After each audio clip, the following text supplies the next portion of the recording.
Hello and welcome back to 3D PC. So, gonna point out right now, this is not me talking in the video. I'm talking over the video because, silly me, I forgot to actually, record voice. So what I'm talking about here is I was working on that sword that got damaged the other day. I started throwing on a base coat a base coat of paint so that I can actually start working on it. And then I'm sanding it down so that it'll be nice and smooth. Right now I'm planning on going and throwing another coat of paint on it. So that's what's gonna happen in this video. Yeah. Anywho, it was really silly of me not to have checked the audio before I started recording, but yeah, I'm just gonna speed up this painting now.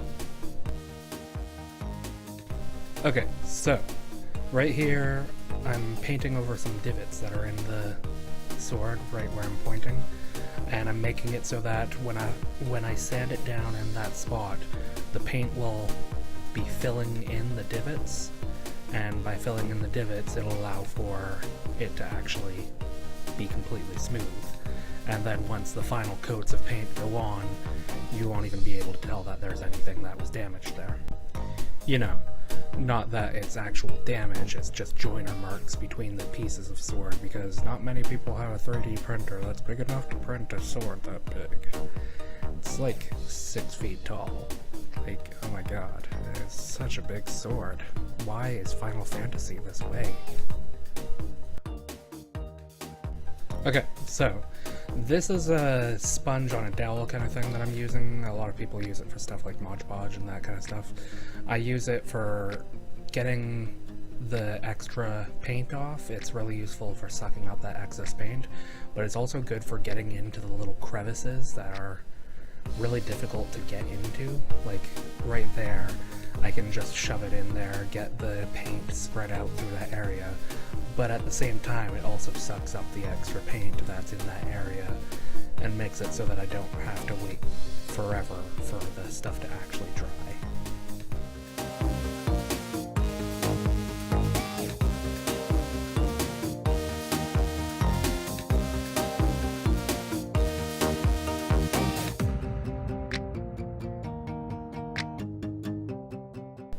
So I'm working on this sword for a friend's cosplay. They're going to be cosplaying Noctis from Final Fantasy 15. Pretty sure it was Noctis, at least.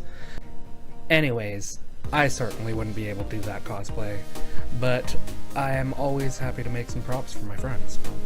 And, of course, it's fun to do in all reality. Okay, so here I'm going at it with the sponge again. And I mean, just quickly drying up as much as I can so that it's not going to take forever to dry. So, it's pretty much done now. It's going to be a little bit of time to let it dry, but when I get back to it, I'll be sanding it down and cleaning it up, and it'll be pretty well good. Don't forget to like and subscribe, and ring the little bell if you want to see this content more frequently. Have a good one, guys.